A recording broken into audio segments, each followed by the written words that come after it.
দীপ, বলো। ভালোবাসায় সৌন্দর্যটা কি ইম্পর্টেন্ট? ভালোবাসায় সৌন্দর্য একদম ইম্পর্টেন্ট না, তাহলে কি এর পছন্দ করতাম আমি? सारी उम्र मैं जो कर जा बड़े यार हाँ। আমি সুন্দর না? তুমি সুন্দর বেবি, তুমি খুব সুন্দর, 100% সুন্দর তুমি। তোমার একবারও তোমার নখের যোগ্য কেউ নেই, বুঝলে? তাহলে বললে কেন? ও তো এমনি। তার মানে আমি সুন্দর বলে তুমি আমাকে ভালোবাসো?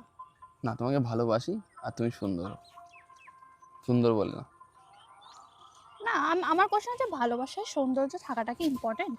ইম্পর্টেন্ট, একটু তো বন্ধুদের সামনে একটুখানি ফ্লেক্স করতে হয়, মা বাবাকে বলতে দেখো তোমার সুন্দরী বৌমা নিয়ে এসেছি না, তো এগুলো লাগে, একটু লাগে। এমন না যে বিশাল সুন্দর হতে হবে, মেন মানুষটা ভালো হতে হবে, তারপর একটু সুন্দর হলে তোমার মতো। একটু না, তুমি তো অনেক সুন্দর। তোমার একটু সুন্দর মানে একটু সুন্দর না, তুমি তো অনেক সুন্দর। আমার তো তুমি, অন্য কারো যদি 1% হয়ে যায় তাদের জন্য অনেক। তাহলে আমি কতটা সুন্দর? তুমি 100%। नई सी बात में ঠিক আছে, উত্তরটা মারবা না তো? रही